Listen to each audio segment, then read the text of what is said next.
Boa noite, pessoal. Hoje é dia 16 de julho de 21. É a nossa quinta aula de GOF, né? São 20 horas e 13 minutos. E hoje nós vamos trabalhar com gestão econômica, gestão de custos e gestão econômica. Tá? Como uma empresa maximiza o lucro, como uma organização privada maximiza o seu lucro, como ela alcança um nível ótimo de produção, um nível ótimo de oferta de serviços, né? Qual a relação entre receitas e custos, né? Utilizando uma abordagem chamada abordagem marginalista, né? Utilizando uma abordagem que economistas e administradores chamam de abordagem marginal, né? É a ideia de que a economia, ela, melhor dizendo, uma organização, ela tem um ponto ótimo. Eu comentei rapidamente, eu acho que foi na segunda ou na terceira aula, sobre o ponto ótimo, né, das coisas, seja do crime, seja da corrupção, ou seja, da produção, que é o que a gente vai ver nessa aula de hoje. Ou seja, nós vamos, através da aula de hoje, tentar achar o ponto ótimo de uma empresa, até onde a empresa deve produzir, o quanto ela deve produzir e justificar a partir de números. Estou compartilhando com vocês uma tabela aqui sobre... Não é essa tabela, a tabela da Brigada. Ok? Então, estão enxergando aqui? Sim ou não? A imagem da tabela ficou pequena e a tua imagem está grande. Interessante. Vamos ver aqui o que aconteceu. Será que eu coloquei uma janela pequena? Vou parar de novo e vou colocar...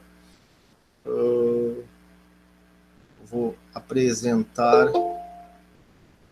Só um pouquinho. Uma janela. Excel.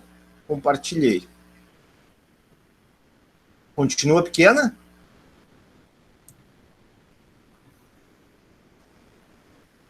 Agora ficou bom. Tá ok. Tá, ficou legal agora, né? Ok, vamos lá então. Bom, pessoal, antes de começar a falar em números, né, atrás de números, vocês sabem que a economia, a administração, é uma ciência social aplicada, né? O que é uma ciência social aplicada? Ela utiliza de ferramentas quantitativas, né, de outras áreas do conhecimento para explicar teorias, no caso aqui é uma teoria econômica, né, chamada teoria da renda da terra, de um economista que nasceu no século XVIII, chamado David Ricardo. David Ricardo é um discípulo de Adam Smith, tá? E Ricardo, ele nasceu num momento muito interessante, nasceu no momento de início da Revolução Agrícola e Industrial na Inglaterra. Todos nós sabemos que a Revolução Industrial, né, surgiu na Inglaterra e depois se espalhou para os restantes dos países da Europa. Bom, qual é a contribuição do Ricardo e o que o Ricardo tem a ver com essa planilha que nós vamos ver daqui a uns 20, 30 minutos? O Ricardo, David Ricardo, um grande pensador e economista da época, ele foi muito influenciado por um cara chamado Thomas Malthus. Todos nós já ouvimos falar de Thomas Malthus, né? Lá no colégio, quando a gente estudava matemática, me lembro do meu professor de matemática no Rosário, isso lá na década de 80, meados da década de 80, o meu professor de matemática falava em PA e PG, né? Progressão aritmética e progressão geométrica, né? E quem foi o cara que falava em progressão aritmética e progressão geométrica? Foi o Malthus, né? Malthus, em 1813, 1805, publicou dois ensaios sobre demografia, né? E ali ele destacou a importância do controle da natalidade, né? Do controle populacional. Por que o Malthus tinha essa preocupação? Porque o Malthus trabalhou na Companhia das Índias Ocidentais, né? Malthus foi um cara que conheceu a Índia particularmente, né? Viajou pelo mundo e percebeu, né, que um dos grandes problemas do mundo, pelo menos na época, o que não é hoje, né, pessoal, a realidade é completamente diferente. Existe fome, existe má distribuição de renda, mas não existe falta de alimento no mundo hoje. Tá? A quantidade de alimentos hoje no mundo, produzida no mundo, é mais do que suficiente para alimentar adequadamente toda a população mundial. Ah, professor, e por que a gente, né, olha na rua, vê países, principalmente países que estão desorganizados politicamente, economicamente, com uma grande parcela da população passando fome? Tem a ver com a questão da distribuição do alimento, da distribuição da renda, de problemas desses países, né, em função de guerra civil, de má organização da economia e da sociedade. Porém, na época de Malthus, a situação era diferente. A produção de alimentos... Valeu, obrigadinho. A produção de alimentos era bem inferior ao crescimento da população. Né? Então, Malthus começou a escrever, né, e se tornou, né, o pai da demografia, né, o pai desse tema tão importante. Por quê? Porque ele colocou uma pulga atrás da orelha da população, da sociedade, dos governantes, né, de que haveria, nessa relação de os alimentos crescerem em progressão aritmética e a população crescer em progressão geométrica, haveria falta de alimentos. Tá. Bom, isso é Thomas Malthus, né? Bom, mas Thomas Malthus, ele foi influenciador de muita gente. Entre eles, ele foi um influenciador de David Ricardo, que era um economista inglês e que começou a perceber um fenômeno na Inglaterra, que foi o aumento do preço dos alimentos. Bom, aí nós temos que entender o seguinte: o que acontece na Inglaterra? A Inglaterra é uma ilha, todos nós sabemos disso, é uma ilha que tem um clima terrível, né, que não tem o melhor dos solos, né, tem um solo bastante infértil, com pouca produtividade. E com a Revolução Industrial, né, boa parte daquela população agrícola, população rural, que vivia nos campos, saiu e vivia através de uma atividade de subsistência, saiu do campo e foi para as grandes cidades.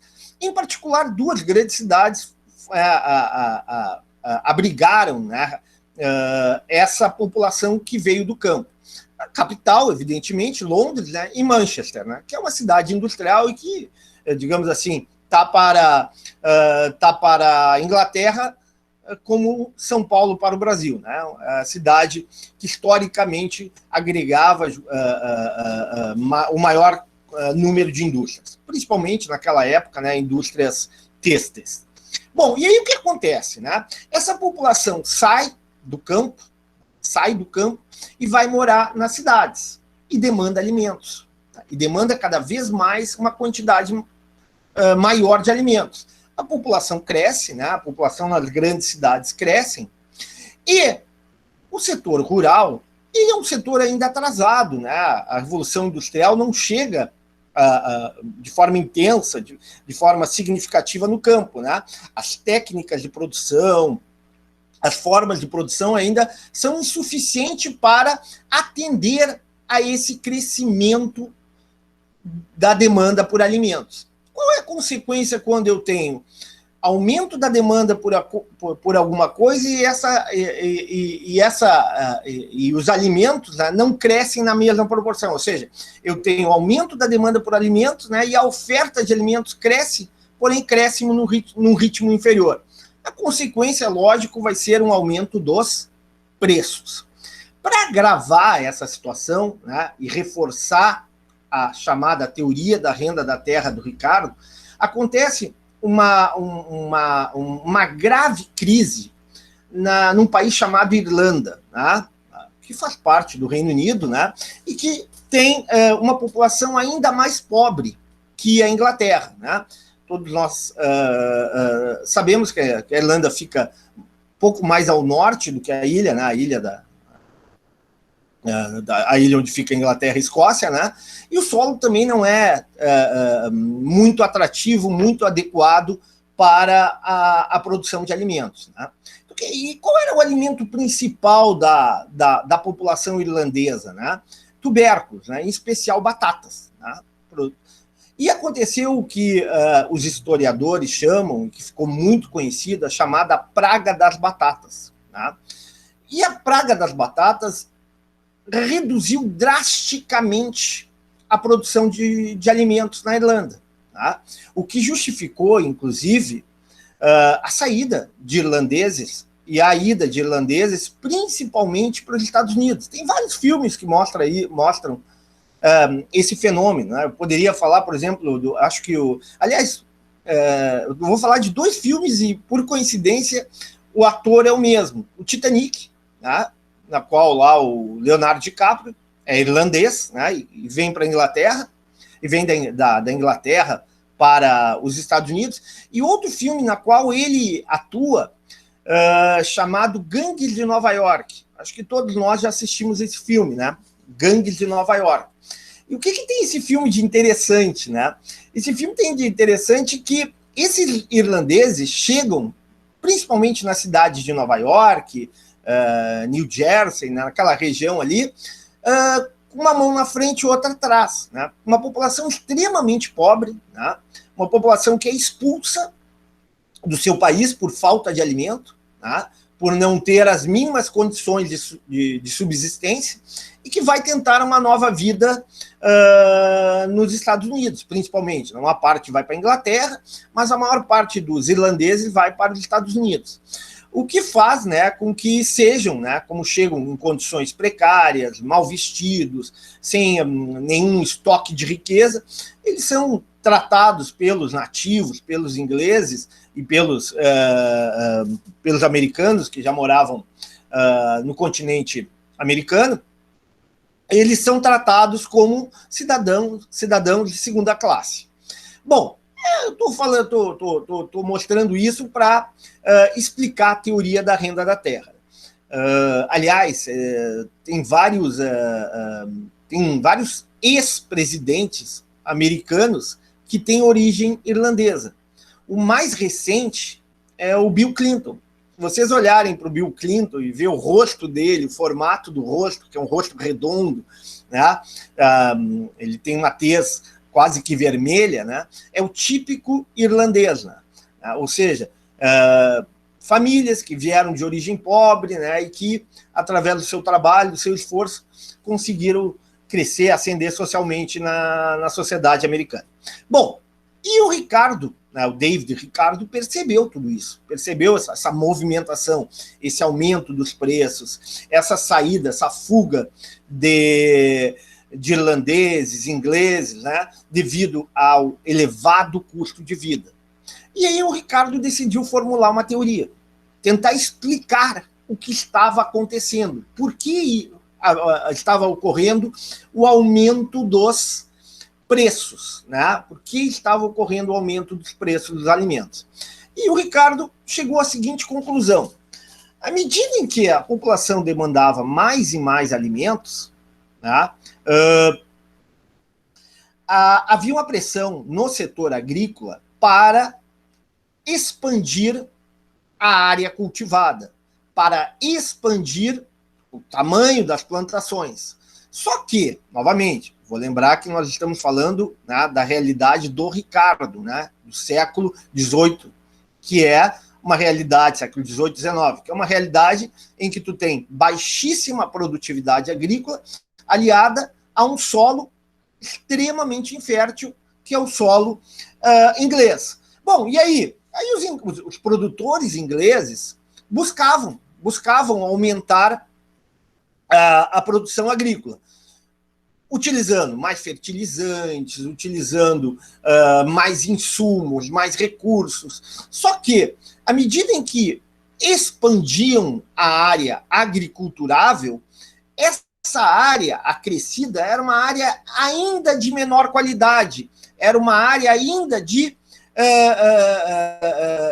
era uma área que exigia ainda mais recursos, insumos, fazendo com que o custo médio de produção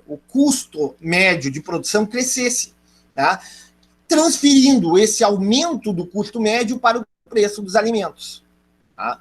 Então, o criou uma situação praticamente insustentável, né? A população trabalhadora, né, que vivia nas grandes cidades, trabalhava para se alimentar, tá? Porque o custo do alimento era excessivamente alto, né? Era demasiadamente alto. E Ricardo disse o seguinte: olha, a situação é insustentável, né?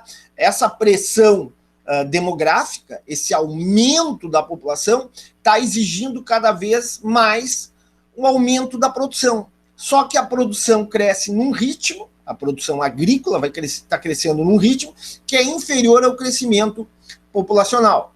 E, claro, Ricardo, assim como Malthus, né, defendeu que medidas fossem adotadas. Ricardo formulou outra teoria, chamada teoria das vantagens comparativas, né, onde ele defendia a especialização de cada país, né? Se um país fosse mais produtivo para produzir vinho, deveria produzir vinho. Se um país fosse mais produtivo para produzir produtos manufaturados, deveria produzir esses produtos manufaturados. Bom, então, o Ricardo chegou à seguinte conclusão: existe um problema, existe uma situação que vai demandar custos crescentes e a produção e a produtividade não vai crescer de igual forma. A partir desse preâmbulo, a partir dessa introdução que o professor fez para vocês, o professor vai apresentar um exemplo para mostrar como toda essa história, como toda essa narrativa que o professor, né, colocou para vocês, se comporta através, aquela ideia da ciência social aplicada, através de números. Através, por exemplo, de uma planilha que vocês estão vendo aqui na tela. Antes de eu começar a planilha, alguma pergunta, algum questionamento, alguma dúvida, alguma colocação, querem agregar as informações que o professor passou para vocês? Fico à disposição.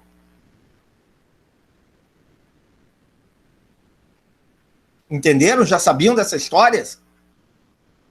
Nunca ouviram falar disso, pessoal? Já ouviram falar dessa expressão coffin ships? Ships, todo mundo sabe o que é, né? Navios, né? Coffin. É caixão, navios, caixões, porque, vamos dizer, mal comparando com a situação dos negros que vieram da África, né? E vinham em condições subhumanas e morriam, muitos deles morriam no trajeto para a América, né? Os irlandeses também vinham em condições extremamente precárias, né?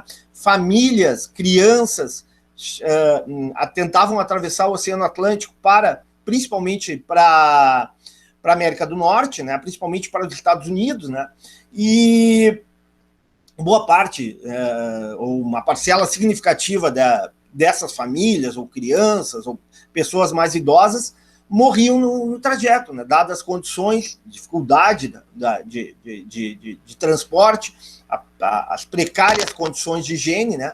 Então, uma parcela significativa dessa população já não resistia à viagem de navio, né?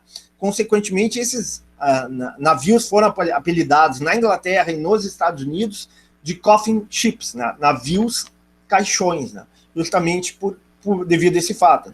E fora isso que os ingleses tratavam mal os irlandeses, né, que chegavam em Londres, que chegavam em Manchester, e os irlandeses, quando foram para os Estados Unidos, continuaram sendo tratados, né, de forma inferior, né, por serem considerados uma população menos instruída, com menor poder de renda. A realidade hoje mudou, né? A Irlanda, apesar de não ser um país com elevado nível de renda, a situação econômica da Irlanda melhorou significativamente, né? Mas fica a história, né? Fica essa lembrança, né, de que os irlandeses foi um povo que sofreu muito, né? Sofreram muito com a pobreza, sofreram muito com a dificuldade, né, de famílias, né, de obter alimento. E a questão da batata, né, da batata para os irlandeses tem um significado muito, muito importante. aquela região ali, Irlanda, né, a ilha da Inglaterra, Escócia, né, País de Gales, é uma região muito fria, né? E aí dificilmente tu consegue ir muito úmida. Não sou aqui agrônomo, mas um pouquinho a gente sabe, né? A produção de trigo é muito difícil naquela região, né? Porque o trigo exige basicamente o quê? Claro que hoje em dia as novas tecnologias desenvolveram sementes de trigo muito mais resistentes, mas historicamente o trigo precisa de duas coisas, né? Frio e baixa umidade. É por isso, por exemplo, que o Rio Grande do Sul não consegue ter uma grande... pode ter até uma grande produção, mas não tem uma grande produtividade na colheita do trigo, né? Porque o Rio Grande do Sul tem invernos que são mais úmidos do que propriamente frios. Na Inglaterra também, né? Todos nós sabemos que a Inglaterra é um país que tem muita umidade, né? O Reino Unido tem muita umidade, né? Aquela região ali da Inglaterra e da Irlanda tem muita umidade. Então, o preço do trigo era muito caro. Era muito caro. Só famílias mais ricas, mais abastadas, podiam comprar alimentos, né? Pão, derivados do trigo, né? E o que sobrava para a população mais pobre, em especial para a população irlandesa? Sobrava a produção e o consumo de tubérculos. O que aconteceu na medida em que ocorreu a praga das batatas, né? Um fungo que afetou a produção desses tubérculos. A população irlandesa ficou sem... não teve para onde ir. Por quê? Porque o trigo era inacessível, né? O trigo era um preço muito caro, tá? E o preço da batata, em função da escassez da batata, né, fez com que esse alimento fosse consumido numa quantidade inferior à quantidade necessária para a manutenção da população. Então, boa parte da população foi obrigada, né, a sair da Irlanda, né, e buscar novas terras para desenvolver as suas famílias, desenvolver as suas atividades. Tanto é assim que a maior festa dos irlandeses é em Nova York, né? Todos nós sabemos qual é, né, pessoal? St. Patrick, né, que é um santo irlandês, né, no qual os irlandeses oravam, né, pediam para colheitas melhores, para uma situação econômica mais favorável. E o maior desfile, né, o maior acontecimento, né, de São Patrício é justamente em Nova York, né, devido à grande quantidade de descendentes irlandeses. Eu gosto de contar isso, pessoal, e o professor está falando de história numa aula de gestão, porque eu acho que as coisas, né, para a gente entender a economia, para a gente entender a administração, para a gente entender as coisas, a gente tem que saber história. Eu acho que a história ajuda muito a explicar várias coisas que acontecem no passado e no presente. Não vou mais avançar nisso. Chega, parei por aqui, tá? Bom, então vamos lá. Então eu estou aqui apresentando uma tabela, tá? Eu só vou mudar aqui, ó, em vez de consultório médico, eu vou botar aqui exames laboratoriais, tá? Exames laboratoriais, tá? Vamos supor aí uma ecografia. Acerta a escrita, pessoal? Ecografia, acho que é assim, né? Ok. Bom, então o que eu tenho? Vamos supor que eu seja dono de um laboratório, tá? Vou chamar de laboratório. Eu ia chamar de delta, mas com a variante aí é melhor não arriscar. Vou chamar de beta, laboratório beta. Pronto, ainda não tem variante beta, só tem variante delta. Ok? Vamos supor o seguinte, vamos supor que esse laboratório tem uma capacidade máxima de produção, tá? Vamos supor que ele consiga realizar, na verdade não é um laboratório, é uma clínica, né? Desculpe, que é uma clínica, né? Se é uma ecografia, é uma clínica, né? Clínica de diagnóstico por imagem. Serviço ecografia. Ok, melhorou agora está mais correto. Uma clínica de diagnóstico por imagem, serviço de ecografia. Considerando o tamanho da clínica, considerando a quantidade de equipamentos, né, considerando a estrutura que a clínica tem, o máximo que ela consegue ofertar por dia são 15 consultas. Todo mundo enxerga aqui a primeira coluna, quantidade? Tranquilo, pessoal? Ok. Não, eu não estou sabendo, eu não estou enxergando vocês, eu estou enxergando a tabela, né? Pode ser que vocês estejam fazendo... bom, eu vou tentar aqui. Tá, agora sim, estou enxergando vocês. Tá, então, eu pergunto para vocês, por que na segunda coluna, preço, aparece tudo igual a 150? Via de regra, na área da saúde, os preços não são tabelados. Tá? Se o Ricardo for fazer uma ecografia abdominal, se a Adriane for fazer uma ecografia, se o Leonardo, todos nós vamos pagar 150, ok? Todos nós vamos pagar 150 pela ecografia. Bom, e aí eu tenho a terceira coluna. O que é a terceira coluna? É receita total. Receita total de quem? Da clínica de diagnóstico por imagem. A receita total nada mais é do que preço vezes quantidade. Preço vezes quantidade. Então vamos lá. Preço vezes quantidade. Olha aqui, ó. Se eu tenho zero, se a clínica não atende nenhum cliente ao longo do dia, a receita total vai ser 0 vezes 150, ou seja, a receita total vai ser igual a 0. Porém, à medida em que eu aumento o número de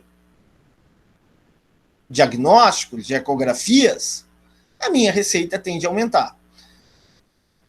Ó, por exemplo, se eu realizar 10 ecografias, né, se eu realizar 10 ecografias ao longo de um dia, cobrando R$150 por cada ecografia, a receita total vai ser igual a 1.500. A receita total máxima que eu posso arrecadar, tá aqui, ó, 2.000, vou botar em verde aqui, ó, 2.250 ao longo de um dia. Por quê? Porque essa aqui é a capacidade máxima da minha clínica de diagnóstico. Mais do que isso, eu não consigo ofertar de serviço. Ah, professor, por que eu não consigo? Porque eu tenho uma... para fazer cada exame, eu tenho um determinado tempo, né, para realizar o exame. O próprio processo de atendimento envolve, né, a recepção do cliente, né, o cliente aguardar na sala de espera, né, muitas vezes, né, o exame tem que ser analisado porque o cliente quer levar, né, precisa levar para o seu médico, assim por diante. Então, a quantidade máxima de exames, de exames de ecografia, né, é 15 ao longo de um dia. Se a capacidade máxima é 15, a arrecadação máxima, né, dessa clínica ao longo de um dia é 2.250. Ponto. Bom, isso é receita. Né? O que é chamado, numa linguagem mais informal, né, de faturamento. Faturamento, né, seria o equivalente à receita. Como a gente está trabalhando aqui num ambiente acadêmico, um ambiente mais formal, a gente vai chamar de receita total. Bom, para eu conseguir uma condição de maximização de lucro, para eu alcançar uma condição de maximização de lucro, eu tenho que ter receita, porém eu também tenho que ter custo. Bom, aí entra uma questão. Onde eu vou obter os custos?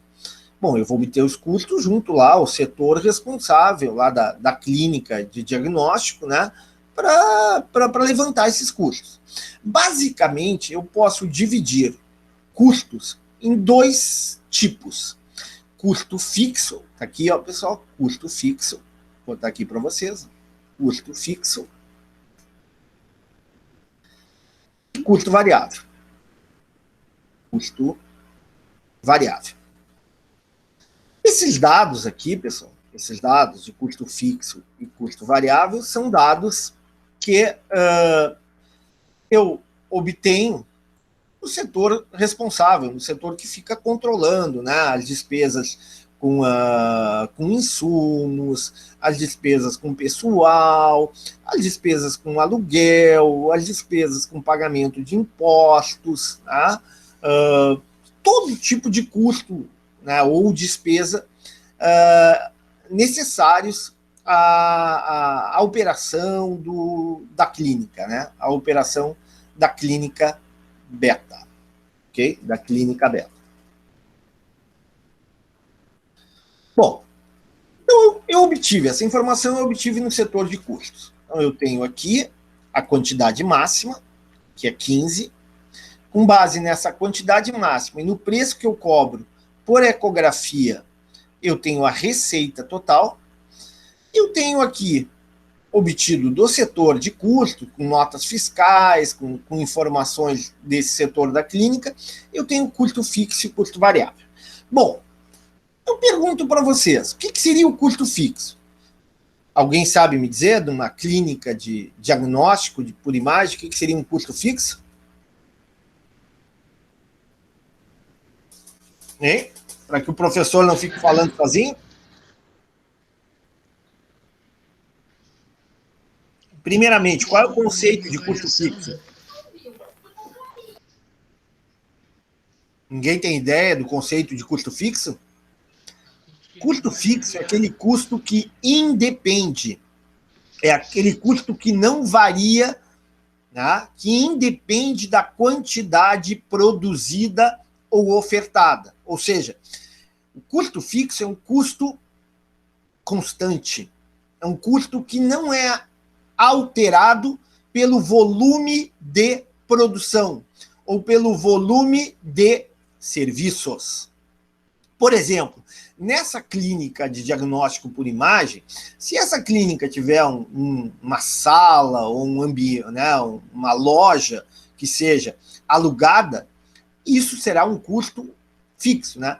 Numa nomenclatura mais adequada, mais correta, mais precisa, seria uma despesa fixa, ok? Bom, mas tem mais, o pagamento do aluguel, o pagamento do IPTU da loja, da sala, que mais? O serviço de vigilância, se eu contratar lá um vigilante, né, para colocar na frente da clínica. Tudo isso é custo fixo, é custo que não vai ser alterado pelo volume de produção. E o que é o custo? Fala, Márcia. Tá, mas e o aluguel não pode ser um custo fixo? Ele é fixo? Mas eu falei que é custo fixo, não falei? Não, não. Diz que era custo variável, aluguel, despesa de pessoal, imposto. Eu anotei. Então me enganei, desculpe. Não. É por isso que eu fiquei em dúvida. Não. Vamos de novo. Tá. O custo fixo é o custo que independe do volume de produção. Então, o que seria o custo fixo?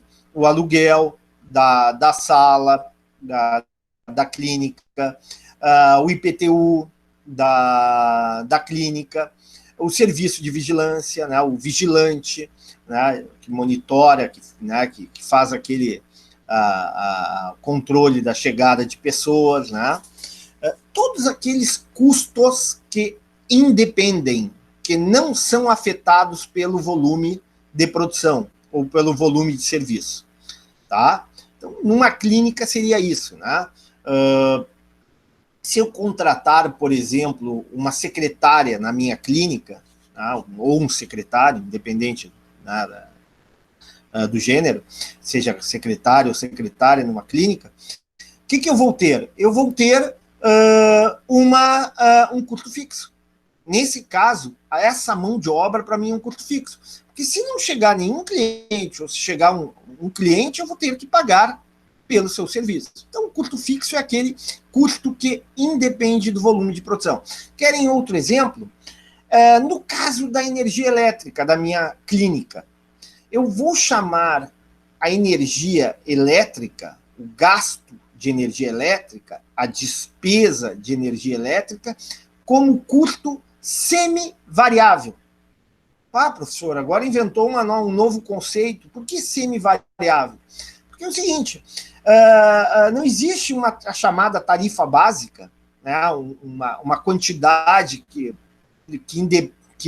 até aquele limite a pessoa paga o mesmo valor, e a partir daquele limite, daquela quantidade de consumo de energia elétrica, a pessoa começa a pagar de forma variável, de acordo com a quantidade de uso, evidentemente com uma clínica que vai demandar equipamentos, que vai demandar uma iluminação muito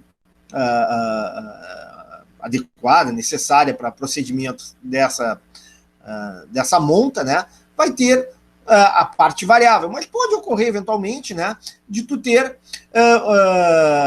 um consumo de energia elétrica muito baixo. Se esse consumo ele é inferior, né, se ele é inferior à quantidade estabelecida como quantidade a partir da qual o custo se torna variável, ele estaria naquela faixa do custo fixo. Se o consumo aumentar, ele deixa de ser custo fixo, custo de energia elétrica, e passa a ser um custo variável. É por isso que a gente chama na linguagem contábil, na linguagem de custos, de custo semi-variável. Vale o mesmo, por exemplo, para o consumo de água, né? O consumo de água é muito semelhante, o critério é o mesmo, né? A ideia de até um determinado limite de consumo, tem uma parte fixa e a partir daí tu tem uma parte variável. Bom, mas então tu tem custo fixo, que independe do volume de serviços, independe do volume de produção, e o custo variável, que é justamente aquele custo que varia, aquele custo que aumenta de acordo com a quantidade produzida. Tá? Então, por exemplo, a gente olhando ali na tabela, a gente olhando ali na sexta coluna, o custo variável de 8 consultas, 8 exames de ecografia, melhor dizendo, qual seria, pessoal? Quem é que me responde? 460. 460. Qual é o custo fixo de 12 consultas? De 12 ecografias?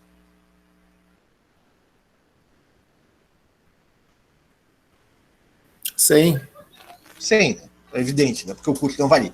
Bom, e o custo total? O custo total é básico, né, pessoal? O custo total nada mais é do que a soma do custo fixo mais o custo variável. Então, eu vou calcular aqui o custo total. Ou seja, o custo total vai ser o custo fixo mais o custo variável. Pronto. Já obtive aqui o custo total. Vou fazer um copy e cola aqui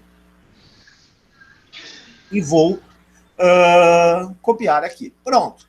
Esse é um dado, eu não vou botar em verde aqui, porque esse é um dado que eu já elaborei, é um dado derivado, né? Uma coluna derivada. Então, eu vou botar em outra cor aqui, vou botar em laranja, tá?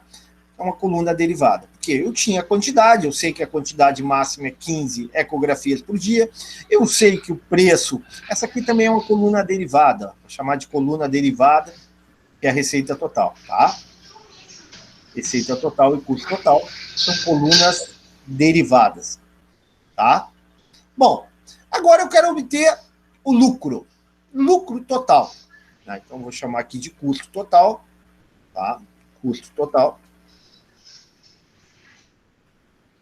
Eu quero obter o lucro. Bom, o lucro é muito fácil de ser obtido, né, pessoal? O lucro total nada mais é do que a receita total menos o custo total. Então vamos lá, vou apagar aqui para ficar para colocar novamente. Então, lucro total vai ser igual a receita total aqui, menos o custo total. Se der negativo, significa que houve prejuízo. Pronto, vou copiar aqui e vou colar. E vou também colocar em laranja. Né? Por quê? Porque é uma coluna derivada. Bom, o que eu vejo aqui, pessoal?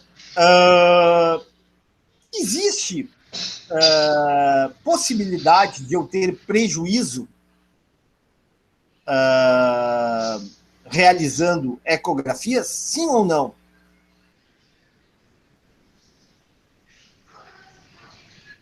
Sim. A que níveis?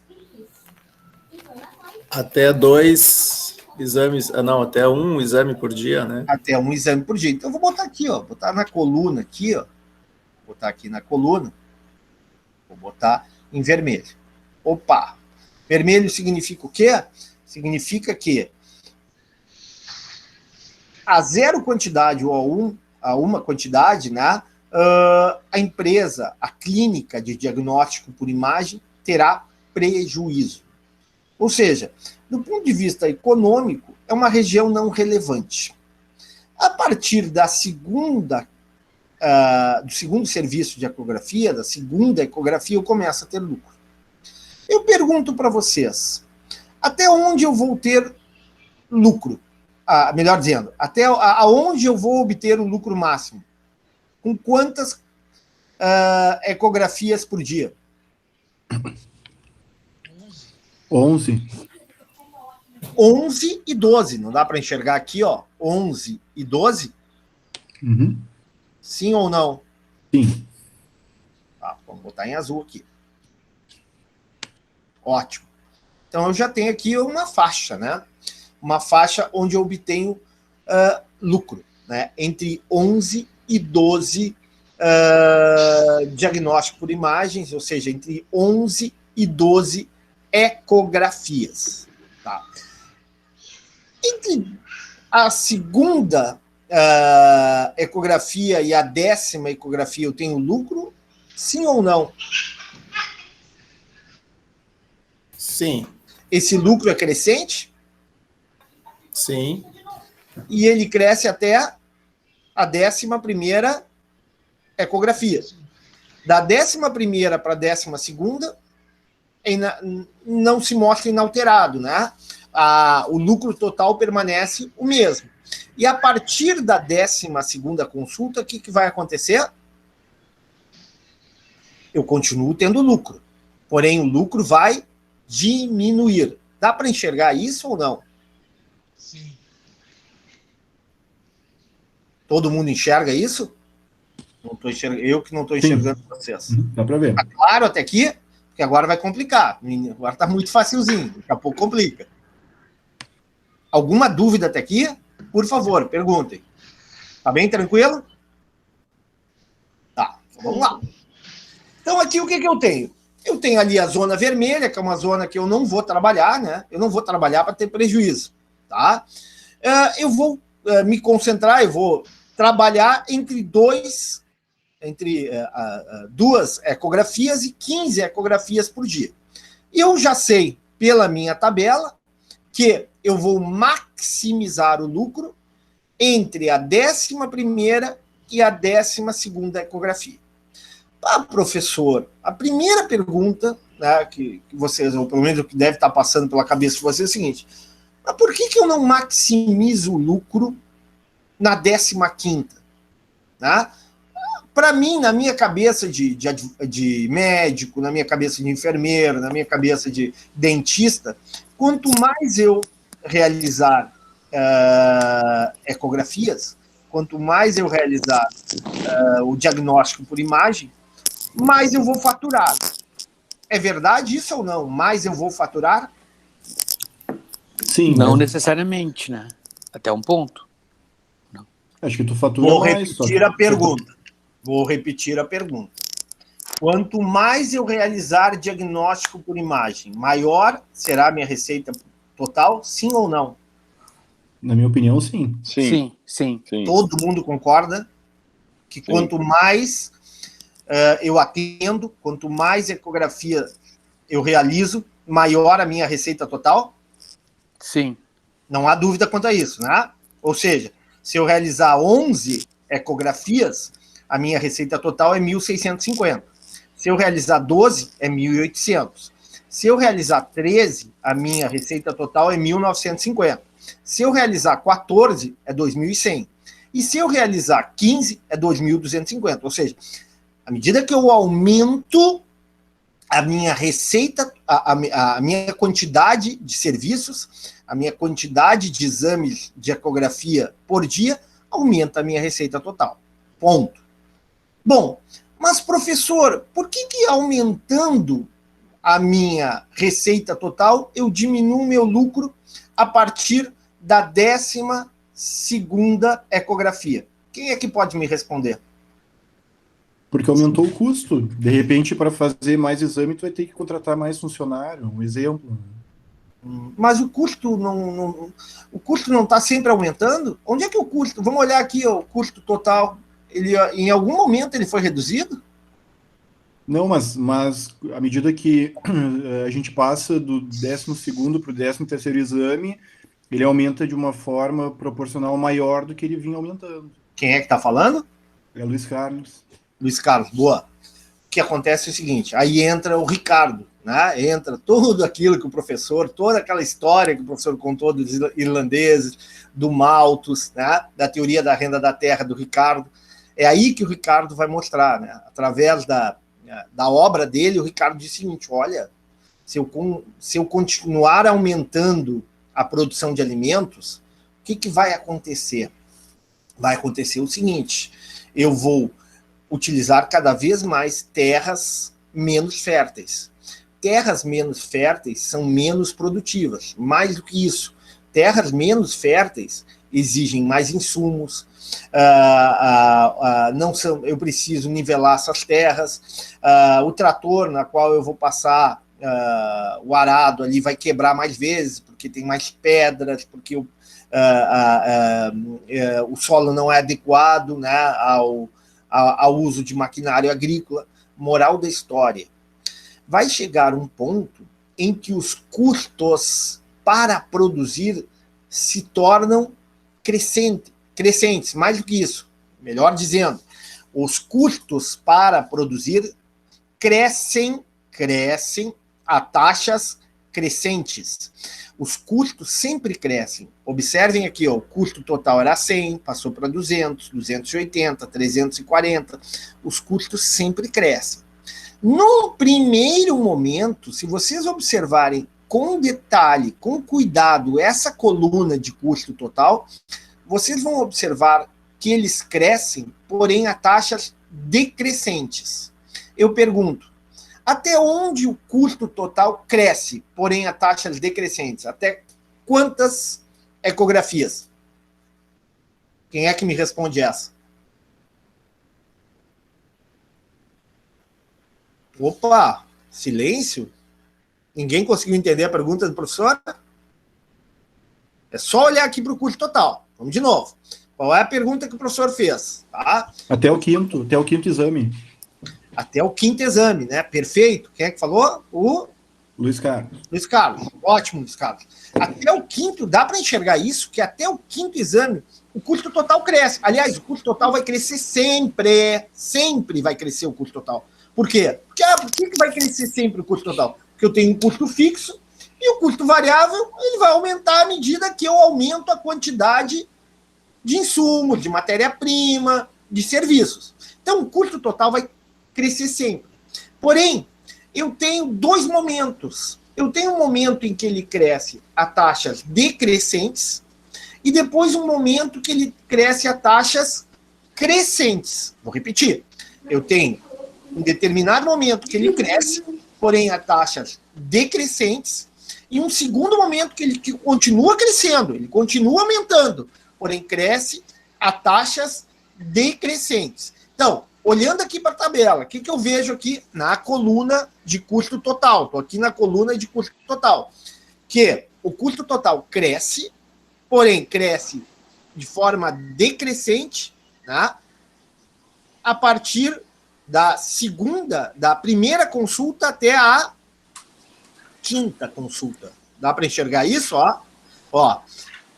Da primeira para a segunda aumentou 280. Aumentou R$80. Da segunda para a terceira consulta, aumentou de 280 para 340, aumentou R$60. Da terceira para a quarta, aumentou R$40. Da quarta para a quinta, R$30. E da quinta para a sexta, aqui eu tenho chamado o que os matemáticos chamam de ponto de inflexão. Né? É claro que vocês são médicos, né? São profissionais da área da saúde, são dentistas, enfermeiros. Vocês não se aprofundaram tanto na matemática. Mas eu pergunto para vocês já estudaram o conceito de derivada, limite? Sim ou não? Não. Não? Tá. Não. Bom, também não vou cobrar de vocês derivada e limite num curso de especialização em gestão, né? Longe disso, né? Não teria o mínimo sentido. Mas o que tem por trás é justamente esse conceito. Né? É só para dar uma ideia para você. A ideia é o seguinte, que vai chegar um ponto que eu tenho uma inflexão da minha curva. Ela deixa de crescer a custos decrescentes, ela deixa de ser côncava, ela deixa de ser côncava, ela cresce de forma côncava, o custo total, e ela continua crescendo, porém ela passa a ser convexa, ela cresce agora a taxas crescentes. Seria mais ou menos, ver se eu consigo mostrar para vocês aqui. Se eu consigo aqui inserir formas, ver se eu consigo. Vou tentar. Tá? Ela cresce assim. Opa, não é essa. Tira aqui. Inserir, ver se eu pego outra aqui. Tá, ela cresce aqui, ó. Ela está crescendo aqui, não está crescendo? Porém, o custo cresce a taxas decrescentes. Esse ponto que tem aqui a curva, ó. Opa, vou tirar aqui. De novo aqui, vou fazer.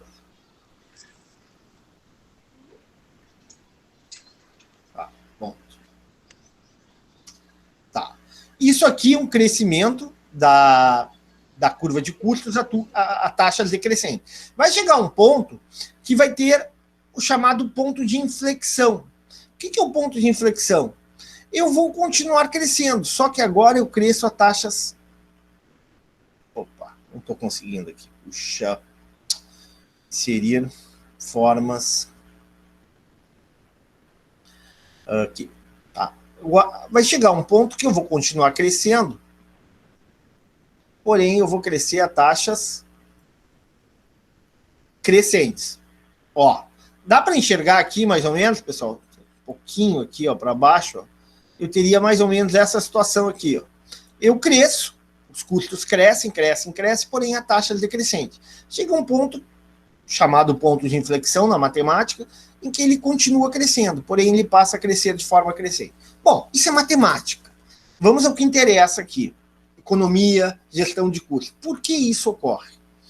Bom, no mundo real, né, no mundo real seria o seguinte, à medida em que eu aumento a minha escala de produção, eu tenho uma escala de produção muito baixa, tá?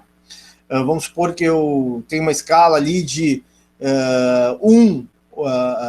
que demande um serviço de ecografia, né?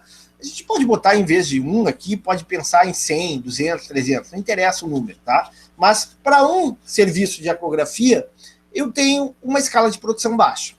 À medida que eu aumento a minha escala de produção, eu consigo comprar quantidades maiores de um mesmo insumo. Mal comparando, pessoal, o que é mais barato? Comprar um saco de açúcar de 1 quilo ou um saco de açúcar de 5 quilos? O que vocês... Acho que é o de 5, né? É mais barato comprar o açúcar de 5 quilos? Todos concordam? Se tu fores pensar na escala, quanto que tu vai pagar por quilo, talvez o de 5 seja melhor. O termo é esse. Mais barato é comprar o saco de 1 quilo. Isso. Porém, o custo médio por quilo no saco de 5 quilos, vamos supor, tá? Vamos supor que um saco de 1 quilo de açúcar custe, sei lá, deve custar R$10, mais ou menos. Deve ser por aí, tá? Vamos supor que custe R$10, ok? E um saco de 5 quilos custe R$40. O saco de 5 quilos custa 4 vezes mais. Porém, o custo por quilo do saco, desse saco maior, é de R$8.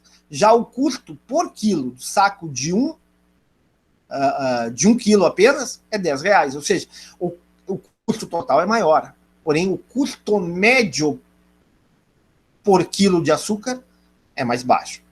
Então, à medida que eu tenho escala de produção, à medida que eu tenho volume de produção, eu consigo reduzir o meu custo médio para produzir um bem ou para ofertar um serviço. Vejamos, eu vou pular aqui, ó, e vou ver aqui, ó. Então, olhando essa coluna aqui, ó, custo total médio, tá? Custo total médio. Custo total médio nada mais é do que o custo total dividido pela quantidade. Ou ainda, o custo total médio é o custo fixo médio mais o custo variável médio. Então, vejamos assim, como é que eu calculo esse custo total médio? Vou apagar aqui para que vocês não tenham, não façam a cola. Tá? Vamos lá. Eu tenho um custo total de R$200. Tá? Ali, ó, tô aqui. Ó. Eu faço um exame, exame de ecografia, e isso me representa um custo total de R$200. Eu pergunto para vocês, desse custo total de R$200, qual é o percentual de custo fixo e qual é o percentual de custo variável? 50%. 50%. Perfeito. 50%. O custo total médio nada mais vai ser do que 200, que é o custo total, dividido pela quantidade de ecografias. Ou seja, o custo total médio é R$200. Tá? O custo total médio é R$200. Bom, desse total de custo total, total de 200, o quanto representa o custo variável médio? Aqui, ó, o custo variável médio é 100 dividido pela quantidade. Então, vai ser 100 dividido por 1. Então, o custo variável médio é 100. O custo fixo médio é igual ao custo fixo, ao produzir uma quantidade, dividido pela quantidade, que é 1. Pronto. Opa, um errinho aqui. Vamos de novo. Igual a 100 dividido por 1, que dá igual a 100. Ótimo. Bom, agora eu vou para a segunda quantidade. O meu custo total agora não é mais 200. O meu custo total agora é 280. Ou seja, aumentou o meu custo total. Por que aumentou o meu custo total? Porque eu estou ofertando mais serviços. Meu custo fixo vai permanecer 100. Porém, meu custo variável vai aumentar de 100 para 180. Moral da história, qual vai ser o meu custo total médio se eu ofertar, se eu atender 2 clientes no dia? Vai ser 280 dividido por 2. Opa, meu custo total médio caiu, não caiu, pessoal? Caiu de 200 para 140, ou seja, em média, ao ofertar 2 ecografias por dia, cada uma delas não vai me custar mais 200, vai me custar quanto? 140. Por que isso, professor? Porque eu comecei a ter escala de produção. Tá entendido isso ou não, pessoal? Tá claro? Tá bem claro? Tô indo bem devagar para a gente entender, ok? Sim. Bom, e aí? E o custo fixo médio? Ele vai se manter o mesmo? Afinal, não é custo fixo? Ou ele vai aumentar ou ele vai diminuir? O que vocês acham?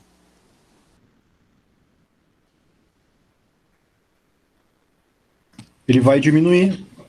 Sim. Apesar de o custo fixo se manter inalterado, o custo fixo médio diminui. Aliás, o custo fixo médio ele vai diminuir sempre. Quanto mais eu produzir, quanto maior o volume de ecografias que eu for fazer, menor é o custo fixo médio. Embora o custo fixo permaneça inalterado. É muito difícil isso ou é fácil de entender? Entendem o que o professor falou? Sim ou não? Tranquilo? Então, assim, numa linguagem matemática, de novo, né, assim, se vocês estivessem diante de um matemático aqui na frente, o matemático ia dizer o seguinte, ó, no limite, tá? No limite, o custo fixo médio tende a zero. No limite. Mas ele nunca vai chegar a zero. É mais ou menos a questão a seguinte. Não, primeiro vamos assim. Vamos supor que eu pudesse ofertar 1000 consultas. Qual seria o meu custo fixo médio? 100 divide por 1000. 100 dividido por 1000. Seria 10 centavos por consulta. Tá claro ou não? 10 centavos por consulta. Ou seja, cada consulta, se eu ofertasse 1000 consultas, cada consulta se apropriaria do custo fixo de R$100 em 10 centavos. Eu pergunto, o custo fixo tende a zero, sim ou não? Sim. Ele vai chegar alguma vez a zero? Não. Vai, no infinito. Mas o infinito não existe. É mais ou menos como eu pensar assim, olha, eu vou fazer uma proposta para o Norberto, tá? Norberto, vamos fazer o seguinte, vamos para Florianópolis, tá? E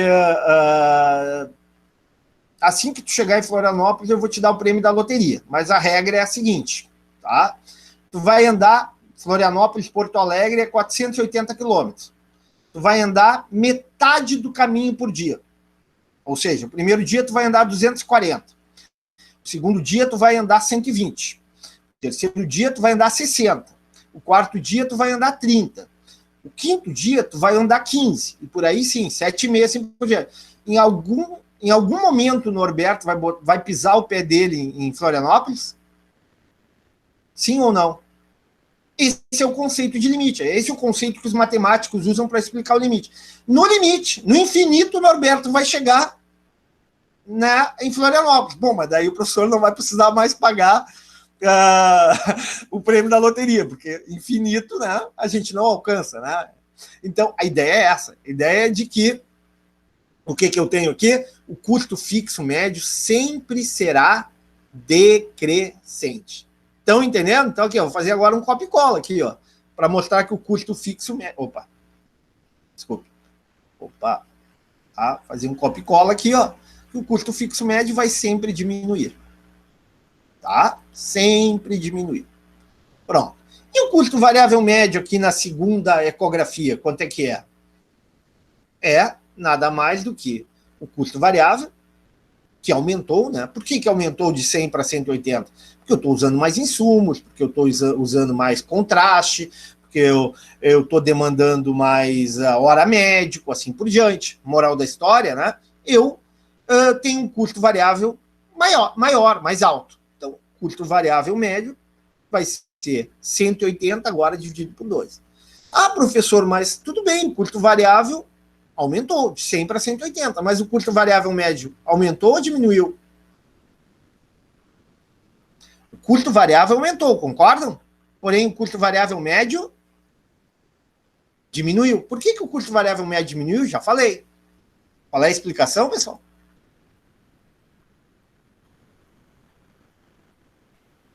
Quem é que me responde? Por que o custo variável médio diminuiu?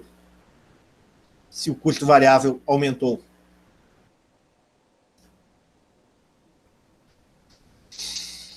Ih, não estou gostando, não estou entendendo.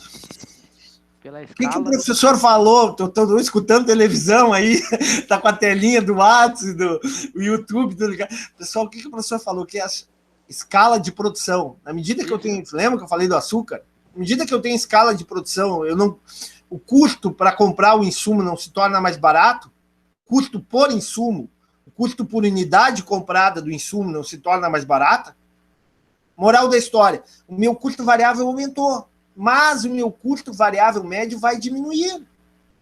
Enquanto eu tiver escala de produção, enquanto eu não achar aquele tamanho ótimo que o professor falou, né, que vale para isso que a gente está vendo aqui, que é o tamanho ótimo de uma organização, o tamanho ótimo da criminalidade, o tamanho ótimo da corrupção, o tamanho ótimo da taxa de mortalidade infantil. É duro dizer isso, mas existe também o tamanho ótimo da taxa de mortalidade infantil, tá?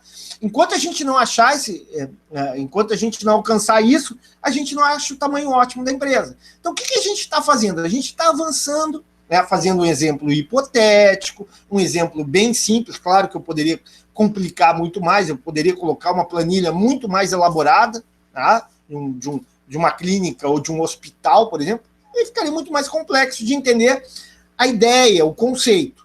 Então, vamos de novo. O que está acontecendo? A partir ali da primeira, segunda, terceira quantidade, o custo total médio cai. E por que o custo total médio cai? Cai por quê? Primeiro, o custo fixo médio cai. Por que o custo fixo médio cai, professor? Porque à medida que eu aumento a quantidade produzida, cada vez mais quantidades vão se apropriar do mesmo custo. Vou repetir. Cada vez mais quantidades vão se apropriar do mesmo custo.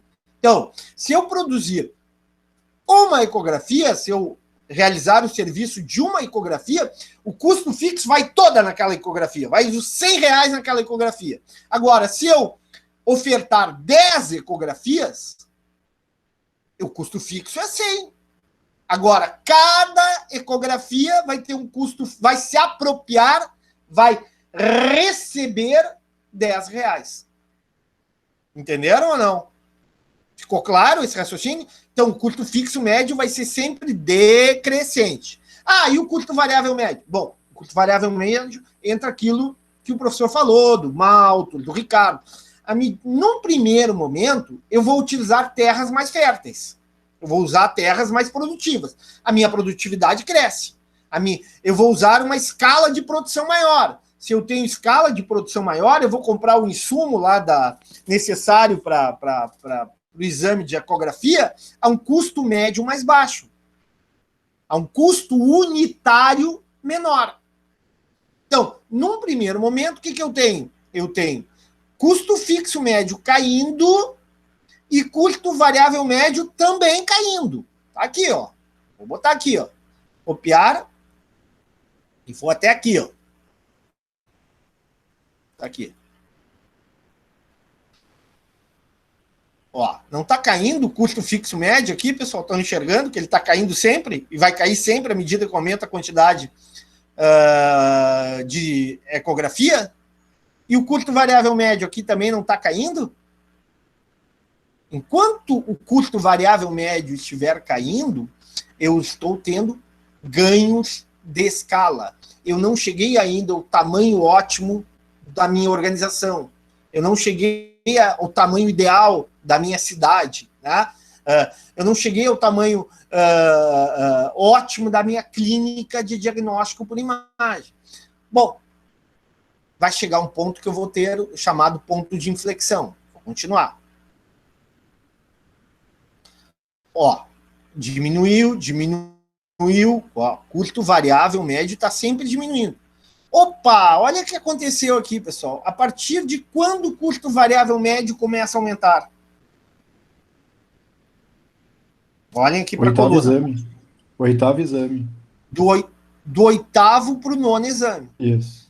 Professor, o que aconteceu, professor? Por que num primeiro momento o custo variável médio diminui e vai até o oitavo exame diminuindo, e do oitavo para o nono exame ele volta a crescer? Aquilo que eu falo para vocês. Eu cheguei a uma situação em que o meu ganho de escala se encerra. Ou seja, aquele ganho por ter um tamanho ótimo da minha organização, por ter um tamanho ótimo da minha empresa, deixa de existir. Por que ele deixa de existir? Ele deixa de existir porque em algumas organizações, sejam públicas ou privadas, né, quando se tem uma estrutura excessivamente grande, tá, uma estrutura com... não tô falando em excesso de funcionários ou excesso de equipamentos, não é isso. Quando eu falo numa estrutura excessivamente grande, é uma estrutura onde eu tenho uma quantidade de recursos humanos, de recursos de capital, que dificultam a gestão, que dificultam o monitoramento, o controle de custos. Isso é muito comum em hospitais públicos, pessoal. Grandes hospitais públicos, via de regra, acontece isso, né? São hospitais excessivamente grandes, que ofertam uma infinidade de serviços, só a Santa Casa, vocês têm ideia de quantos funcionários tem a Santa Casa? Tem mais de 5.000 funcionários. O complexo ali da Santa Casa. Chega um ponto, eu não estou dizendo que a Santa Casa está nesse ponto, só estou mostrando para vocês, dando um exemplo. Chega um ponto em que a organização se torna tão grande, a complexidade de serviços, a quantidade de serviços, faz com que haja uma dificuldade na gestão dos recursos humanos. Professor, mas tem o cartão ponto, tem monitoramento por câmera, tudo isso é verdade, a gente sabe que tem.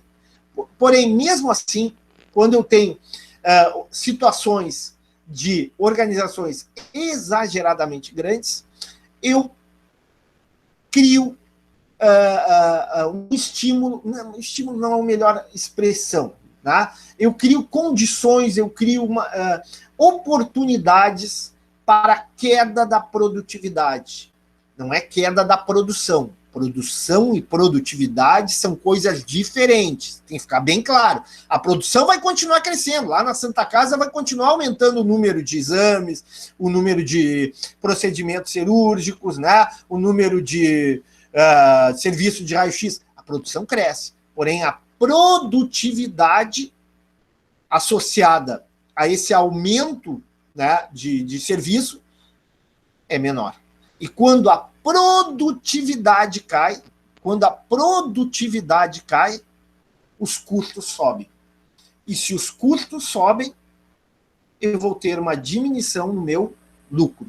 Eu vou ter uma diminuição no meu resultado econômico. Muito complexo isso, ou dá para entender, pessoal? Quem diria que eu estaria numa sala cheia de profissionais em saúde, sexta-feira à noite, falando em economia de escala. E por incrível que pareça, muitos de vocês atentos. Estou realizado, vou dormir bem hoje. Fala, a palavra é de vocês. Professor, eu não sei se estão me ouvindo bem, talvez esteja um pouco baixo, mas o custo médio ele vai sempre diminuir, né? O custo fixo médio. O custo fixo médio, o custo variável tem um ponto de inflexão, mas a magnitude dessa inflexão para cima, ela não se dilui um pouco em função do custo fixo médio está sempre diminuindo? Excelente, Norberto. Pegaste a questão que eu ia avançar. Ou seja, tu está um passo à frente. Legal. Isso é legal. O problema é que o custo fixo médio reduz, mas à medida em que a organização se torna num tamanho tão grande, numa dimensão tão grande, que o custo variável médio cresce mais do que a diminuição do custo fixo médio. Vou repetir, isso aqui é importante. O crescimento do custo variável médio se torna maior do que a diminuição do custo fixo médio. Porque o custo fixo médio cai, porém cai de forma linear, constante. À medida em que eu tenho uma organização excessivamente grande, e vou falar para vocês, no setor público, infelizmente, é o que nós mais temos, né? Nós temos na área da educação, por exemplo, olha a quantidade de... Isso aqui, pessoal, não estou falando, professor, o senhor não quer escola. Claro que não é isso, evidente que a gente sabe que tem que ter escola pública, que é importante, escola de qualidade, escola de conteúdo, né? Muito conteúdo, na visão do professor, mas isso aqui é só para vocês que eu falo, não falo para meus colegas, senão eles ficam bravos, ok? Bom, tudo bem, tudo isso é verdade, a gente precisa de escola pública, ainda mais num país como o nosso, que tem uma desigualdade social muito grande. Porém, vamos imaginar a nossa Secretaria Estadual da Educação, tá? Como é administrar uma estrutura como uma secretaria que tem, sei lá, quantos professores ativos? Deve ter mais de 120 mil, 150 mil professores ativos, tem mais de, sei lá, 2.000, 3.000 escolas públicas que têm problemas de manutenção, que têm problemas de operação. concordam comigo que a estrutura é demasiadamente grande? E quando essa estrutura se mostra, e aqui não é uma crítica ao setor público, todos nós somos servidores públicos. Amanhã eu vou falar mal do setor público, mas deixa para amanhã. Tá? Hoje, sexta-noite, não vamos falar mal. Tá? Bom, no momento que tu tem uma organização excessivamente grande, essa gestão de recursos humanos, essa gestão de recursos financeiros não vai ser adequada.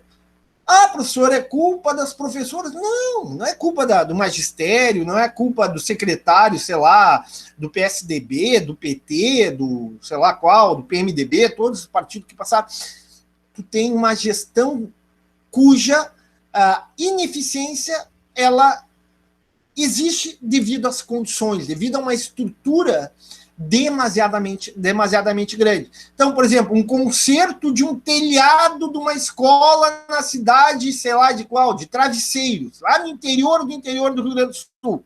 Tá? Uma coisa que seria, numa gestão eficiente, resolvida, sei lá, claro, eu não estou aqui desconsiderando a questão da gestão pública, das regras da gestão pública, mas mesmo dentro das regras da gestão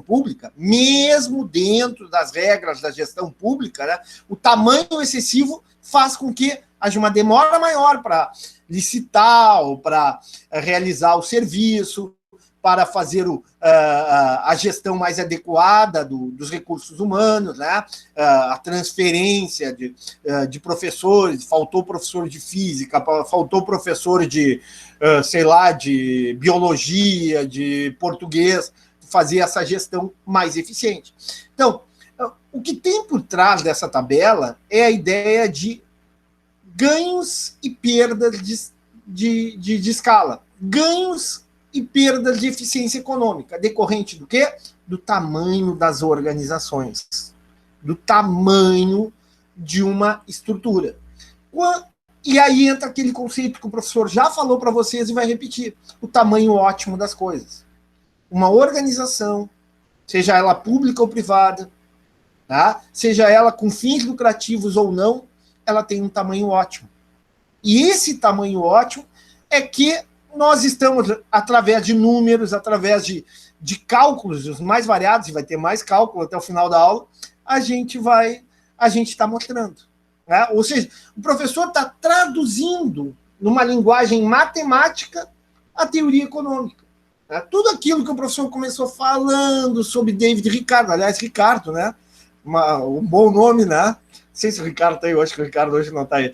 Né? Bom, sobre David Ricardo, sobre Malthus, né, e assim por diante. Eu estou transformando essa teoria econômica em números, mostrando para vocês que ela existe. Claro, professor, a realidade da Inglaterra do século XIX é diferente da realidade, né, nossa, evidentemente que sim, né, mudou, né, tem novos processos de produção, tu tem uma divisão de trabalho mais eficiente, tu tem regras de monitoramento, fiscalização também mais eficiente, mas o conceito permanece o mesmo. Tu tem um tamanho ótimo das coisas. E esse tamanho ótimo é o que deve ser buscado. Novamente, vou repetir, é duro. Para quem não é economista, muitas vezes tu pensa, tu tem um tamanho ótimo, tu tem um número ideal da taxa de mortalidade infantil. Não, professor, que história é essa? O ideal seria uma taxa de mortalidade infantil próxima do zero. Também acho ideal, gostaria muito. Quem é que gosta de ver uma mãe sofrer, uma família sofrer? Evidentemente, né? Porém, se a gente sabe que para tu reduzir, chega um ponto que para reduzir a taxa de mortalidade infantil, né, é muito difícil. E por que é muito difícil? Eu não preciso dizer, vocês sabem, né? Porque geralmente a criança que vai falecer prematuramente é criança prematura, é uma criança que já apresentava problemas no parto, a mãe, e assim por diante. Tudo aquilo que você sabe. Então, existe o tamanho ótimo das coisas, e é isso que eu estou tentando mostrar aqui na aula para vocês. Então, vamos lá, continuando. Então, eu tenho aqui, calculei o custo fixo médio, calculei o custo variável médio. Custo total médio nada mais é do que eu posso dividir o custo total. Duas formas eu posso fazer o custo total médio, né? O custo total médio é o custo total dividido pela quantidade, ou simplesmente eu posso somar, né? Vai dar o mesmo resultado. Esse mais custo fixo médio, mais custo variável médio. Pronto. Ah, professor, e se eu fizesse o diferente? Se eu fizesse o custo total médio igual ao custo total dividido pela quantidade. Não deu o mesmo resultado, pessoal? O resultado é o mesmo, tá? Bom, então eu tenho ali custo total médio. Pergunto para vocês, até onde o custo total médio se reduz? Até que nível o custo total médio se reduz? Oitavo exame. Até o oitavo. Pois é, que coisa, né, pessoal? O custo total médio mínimo... O custo total médio mínimo é entre o oitavo e o nono exame. Porém, aonde é que eu vou maximizar lucro?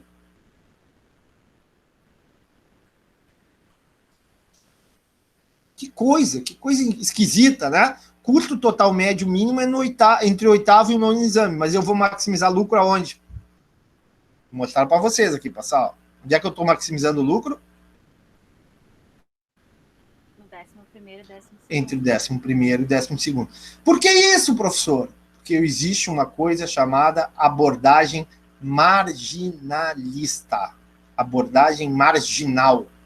Tá? Através da abordagem marginal eu consigo explicar por que eu estarei maximizando a esse nível, e não quando o custo médio é mínimo. E nem quando a receita total é máxima. Vou repetir. Tá? Através da abordagem marginal, tá, eu consigo explicar por que eu não vou maximizar lucro nem quando a receita total é máxima, ou seja, no 15, e nem quando o custo total médio é mínimo. Vamos lá. E aí a gente já encaminha para o encerramento, porque eu sei que a aula hoje foi pesada. Espero que tenha sido produtiva, ou esteja sendo produtiva. Então isso aqui o que é? Isso é custo marginal. Por isso que se chama abordagem marginalista. Bom, vamos lá. O que é esse tal de custo marginal? Custo marginal é o seguinte: é o custo adicional, é o custo que eu agrego, é o custo que eu acrescento, é o custo que eu somo por unidade a mais ofertada ou produzida. Então, a abordagem marginalista trabalha com o conceito de variação, trabalha com o conceito de incremento, seja do custo, seja da receita. Primeiro, nós vamos ver aqui na coluna K, o conceito de custo marginal.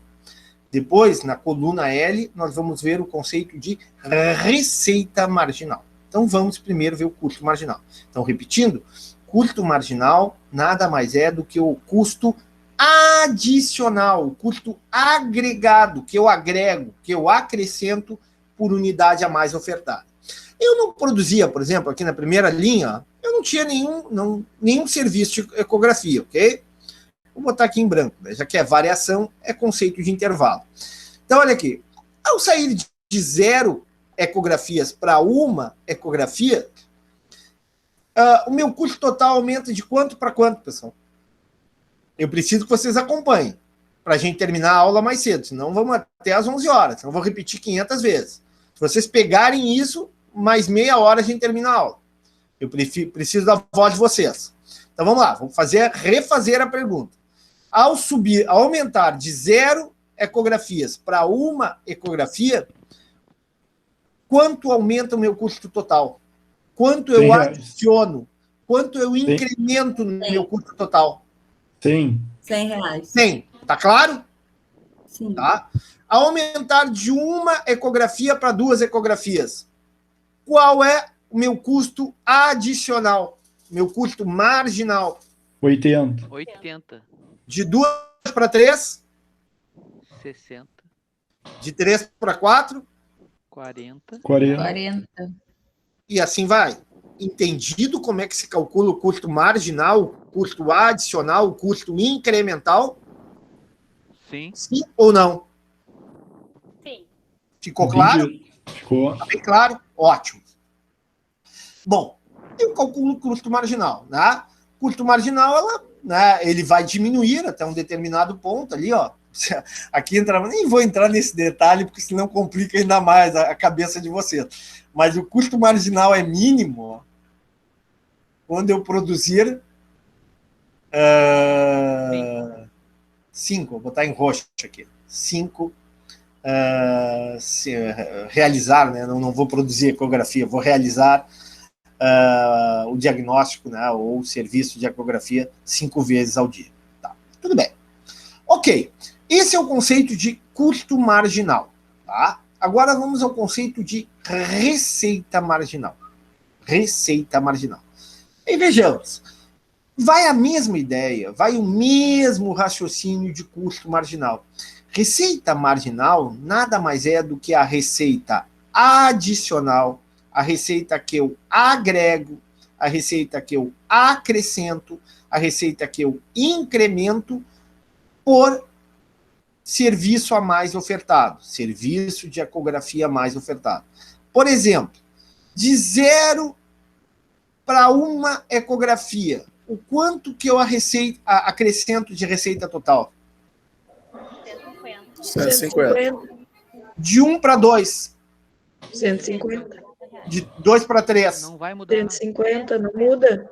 Não muda. Por que não muda? Cada exame. Eles sabem a mesma receita, mesmo preço. O preço é o mesmo. O preço vai ser sempre o mesmo. A minha receita total vai aumentar, porque quanto mais exames eu fizer, né, maior a minha receita total. Lógico, né? Agora, a minha receita marginal, ela é constante. Tá claro isso? Tá entendido ou não? Sim, sim. Ótimo. Se tiver entendido, a gente termina brilhantemente a aula e com antecedência, como vocês querem e o professor quer. Mas tem que estar entendido. Se não tiver entendido, eu volto e a gente fica um pouco mais. Alguma pergunta, alguma dúvida? Não. Algum questionamento? Não. Não. Tá tranquilo até aqui? Tá. Então, como eu falei para vocês, a empresa vai maximizar entre 11 e 12 quantidades. Tá? Aqui nas faixas azuis. Ah, professor, a empresa vai maximizar no 11 ou no 12? Aqui, novamente, pessoal, nós temos que entender, o professor de vocês que vos fala, gosta muito de matemática. Né? O doutorado do professor foi em econometria. Vocês sabem o que é econometria? Vocês têm ideia do que é econometria? Econometria é métodos estatísticos avançados, né? É análise de regressão, correlação. É bem complicado. O senhor sofreu pra caramba nesse doutorado. Eu fiz ali na URGS, Marcelo Portugal, tinha professor de matemática. Então a gente misturava a teoria econômica com métodos estatísticos, né? E basicamente a gente fazia a análise de regressão, né? A correlação entre variáveis econômicas. É o uso da estatística para explicar o comportamento da economia. Né? A economia mudou muito, pessoal. Né? A economia, quando eu fiz, né, eu ingressei na Universidade Federal do Rio Grande do Sul, quando a maioria das gurias que estão aqui presentes, a Patrícia, a Adriane, né, a Lidiana, a Carolina, sequer eram nascidas, né, 1986. Eu tinha 17 anos. Tá? Viu? Tá. Patrícia, tu também, tá? Tá. E... Velha, professor! Não, vocês é que imaginam essas coisas. A Márcia também, né? Bom, quando eu entrei na faculdade de economia em 1986, eu entrei muito novo, né? Eu saí do Rosário, eu tinha 16 para 17 anos, tá? E entrei na faculdade de economia. A faculdade de economia estudava basicamente... Já ouviram falar de uma economista portuguesa chamada Maria da Conceição Tavares? Tá? Eu estudava Caio Prado Júnior, eu estudava Fernando Henrique, eu li a tese de doutorado do Fernando Henrique, que é muito boa, apesar de ele ser sociólogo. Aliás, Fernando Henrique é um excelente professor, e não critico ele tanto como elogio mais do que critico ele como presidente. Bom, mas então a minha formação era uma formação muito mais histórica, muito mais de leitura, muito mais de discussão teórica. Quando eu ingressei no mestrado, e principalmente quando eu ingressei no doutorado, tudo mudou, né? Eu tive que correr atrás, né? Economia hoje é muito cálculo. Economia hoje, tu estuda equações diferenciais, tu estuda matemática, né, topologia, matemática dinâmica. São modelos hoje que tentam explicar o comportamento das variáveis econômicas, né?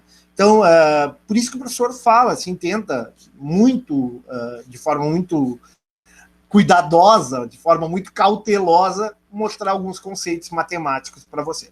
Então, o próximo conceito matemático que o professor vai dizer é o seguinte: olhem a frase, e não vão chamar o professor de louco, de maluco, embora o professor já tenha dado aula lá no São Pedro, mas só foi dar aula, né? Ok? Bom, vamos lá. Olha a frase que o professor vai fazer, ok? Essa empresa, a clínica de diagnóstico por imagem, vai maximizar o seu lucro total,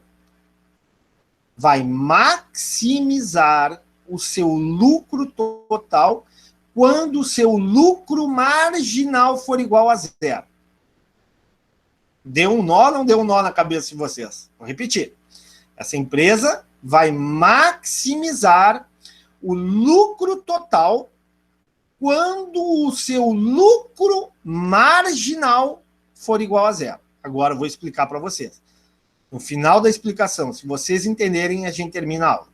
Ok? Então vamos lá. Vou botar a tabela aqui de novo. Então vamos lá. A gente calculou o custo marginal, não calculamos? Calculamos. Está aqui. Tá? O custo adicional, o custo incremental, o custo marginal. Calculamos todos esses custos, toda essa tabela. E depois calculamos a receita marginal. E, aliás, identificamos que, no caso da receita marginal, ela é constante. Bom, o lucro marginal, nós estamos falando aqui de uma abordagem marginalista.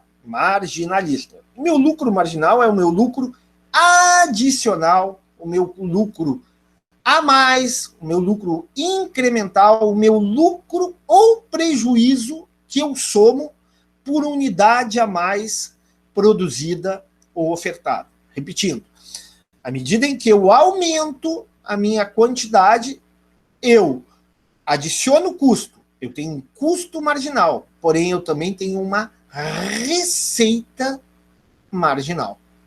Então vejamos aqui. Primeiro aqui.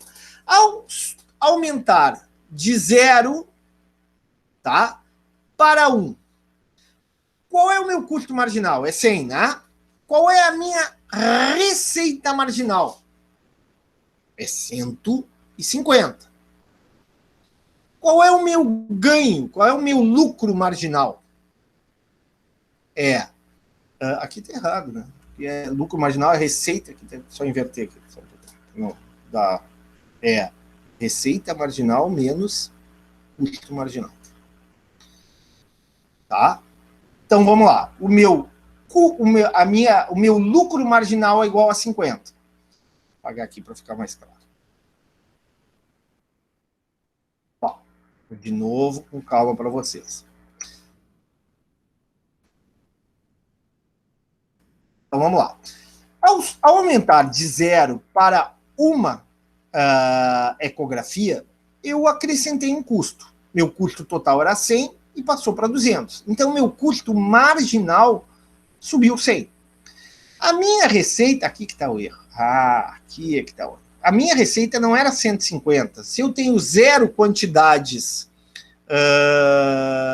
ofertadas, 0 serviço de ecografia, a minha receita total vai ser igual a 0. Aqui está o E. Então, a receita... Aqui eu peguei a cópia C5 menos C4. Tá certo. Tá. Então, a minha receita marginal de 0 para 1 vai ser 150. Eu adicionei 150. Então, eu adicionei de 0 para 1 uma receita total de 150 e adicionei de 0 para 1 um custo total de 100. Perfeito. Então, meu lucro marginal vai ser 50. Né? Eu agreguei mais receita do que custo. Agora eu continuo. Vou para a seguinte. Vou da primeira para a segunda ecografia. Da primeira para a segunda, a minha receita total aumentou de 150 para 300. Ou seja, a minha receita adicional à minha receita marginal é igual a 150. E o meu custo marginal foi quanto? 80. Moral da história, o meu lucro marginal vai ser igual a 70. Eu pergunto para vocês, e agora já estou introduzindo a ideia. Enquanto eu adiciono mais receita do que custo, vale a pena aumentar a minha produção?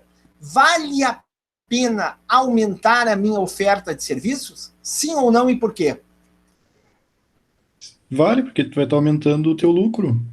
Claro, porque vai estar aumentando meu lucro total.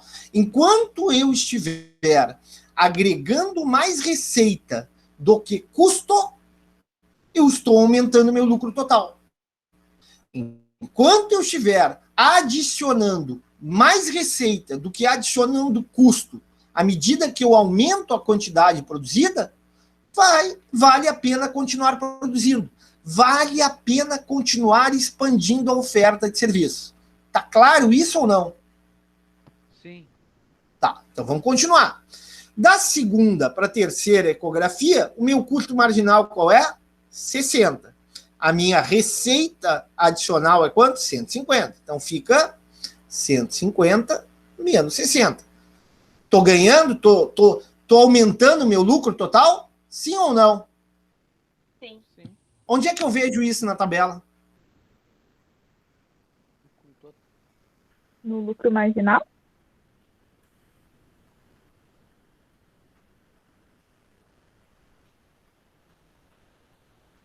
Não dá para ver isso aqui na tabela, que o meu lucro está aumentando? Sim ou não? Sim, dá para ver. Sim. Ele vai aumentar aqui, tá? Então vamos lá, estou continuando. Eu estou com uma dúvida aqui, mas tem algum dadozinho. Para aí. Aqui é G5. Aqui que está o erro. Tá. C4 menos D4. C4 menos D4. Aqui está certo. Vou copiar aqui. Vou lá. Acho que agora vai dar certo. Aqui é menos 100, menos 50. Tá. Vou botar vermelhinho. É negativo. Tá? Aqui, tá. Deixar todo assim. Tá. Bom, então vamos lá. Eu tinha um prejuízo de 100, agora eu tenho um prejuízo de 50. Por que eu diminuí o meu prejuízo de 0 para 1? Teve uma receita. Porque eu acrescentei R$50 a mais na receita do que em custo. Então, meu prejuízo, que era 100, agora não é mais 100. Não é menos 100, é menos 50. Do primeiro para o segundo, o que vai acontecer? Eu tinha um prejuízo de menos 50. Para o segundo, agora eu vou ter um lucro de 20.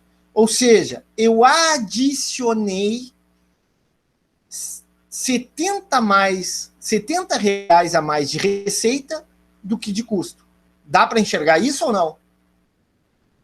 Ó, olha aqui. Uhum. Esse é o lucro Agora, marginal, né?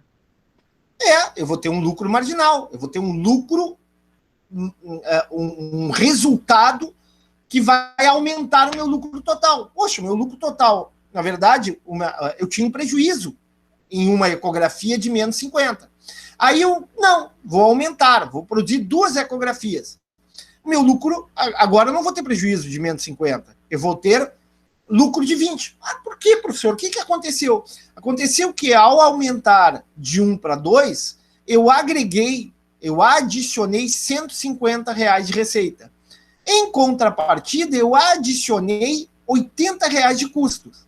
Moral da história, eu reverti o resultado. O resultado que era menos 50 de prejuízo, ao ofertar 2 ecografias, agora eu vou ter o resultado de 20 positivo.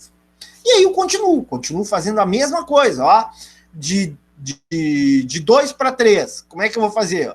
A minha receita adicional é constante, né? Vai ser sempre 150. E o meu custo marginal é 60. Ou seja, o meu lucro marginal é positivo. E aí eu vou fazer um copia e cola agora. Opa, Observe o seguinte, ó, enquanto o lucro marginal for positivo, vou repetir, enquanto o lucro marginal for positivo, vale a pena expandir o meu negócio, vale a pena expandir o meu serviço de ecografia. Por quê? Porque enquanto o meu lucro marginal for positivo, eu agrego mais receitas do que agrego custos. Enquanto eu agregar mais receitas do que agregar custos, enquanto eu adicionar mais receitas do que adicionar custos por unidade a mais produzida, o meu lucro total vai aumentar. Portanto, eu só vou parar de aumentar a oferta de serviços quando o lucro marginal for igual a zero. Vou repetir. Eu só vou parar de aumentar a quantidade ofertada de serviços quando o meu lucro marginal for igual a zero. Por quê, professor? Porque quando o meu lucro marginal for igual a zero, eu estarei fazendo um esforço para aumentar a minha produção e a minha receita adicional vai ser igual ao meu custo adicional. Tem sentido eu trabalhar mais, produzir mais, ofertar serviços em quantidade maior, se o que eu agrego em receita é o mesmo que eu agrego em custo? Sim ou não? Não. Moral da história. Eu só vou produzir até o ponto onde o lucro marginal for positivo. A partir do ponto em que o lucro marginal for igual a zero, a partir do ponto em que o lucro marginal for igual a zero, ou seja, a partir do ponto em que o custo adicional por unidade a mais produzida, por ecografia mais realizada, for igual à receita adicional, não tem sentido eu ofertar esse serviço. Resumo, eu vou maximizar lucro aqui, ó, entre 11 e 12 unidades. Porque nesse intervalo, entre 11 e 12 unidades, o custo marginal será, o lucro marginal será igual a zero. A partir de 12 para 13, de 13 para 14, o que vai acontecer? O meu lucro marginal se torna negativo. Por quê, professor? Porque o custo adicional é maior do que a receita adicional. Olha, por exemplo, aqui em 13, o meu custo adicional é 160. A minha receita adicional é 150. Moral da história, o meu lucro marginal é negativo. De 13 para 14, o meu custo marginal, o meu custo adicional é 200. A minha receita adicional continua 150. Moral da história, meu lucro marginal, meu lucro adicional é menos 50, ou seja, o meu prejuízo adicional é 150. 50, desculpa. E por fim, de 14 para 15, o meu custo marginal, o meu custo adicional é 240. A minha receita adicional continua 150. Receita marginal igual a 150. Moral da história, eu tenho um lucro marginal negativo de menos 90. Para finalizar, se responderem essa, termina a aula.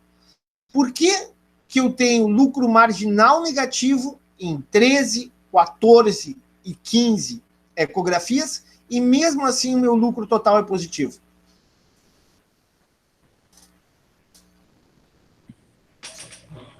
Porque esse lucro foi acumulado até o número de exame onde o lucro marginal crescia, era positivo. A partir de então, a gente começa a diminuir esse lucro, o lucro total, porque o lucro marginal se torna negativo. Vamos ajudar o Luiz. O Luiz está chegando no caminho, né? Se vocês ajudarem, tá muito boa a resposta dele. Mas eu quero qualificar um pouquinho mais. A pergunta é, olhando para a tabela, e a gente termina a aula no horário certo, 10 horas, conforme combinado. A pergunta é, e parabéns, Luiz, Percebi que tu entendeu, mas eu quero que os outros entendam também, tá? O teu raciocínio está corretíssimo, tá? Então, vou repetir para vocês, tá? Por que com 13 ecografias, com 14 ecografias, com 15 ecografias, o lucro marginal é negativo e, mesmo assim, o lucro total continua positivo? A receita total está fixa e o custo marginal está aumentando cada vez mais? Não, não é isso. Porque a soma do lucro marginal lucro acumulado. até o número de exames aonde ele era positivo é maior do que a soma, que Já é foi negativa carregado no um caso lucro, já tem um lucro. do lucro marginal a partir do 13º ou 15º, onde ele é negativo.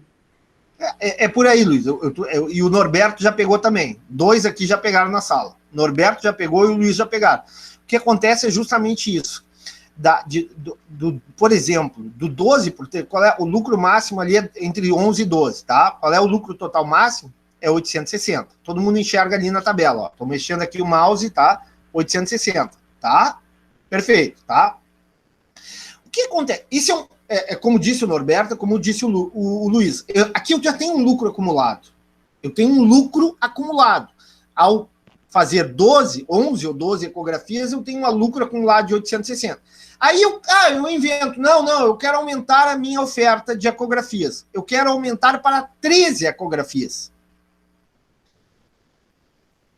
Será que eu vou ter prejuízo? Não, eu não vou ter prejuízo. Por quê? Ao aumentar de 12 para 13 ecografias, o meu custo adicional vai ser 160.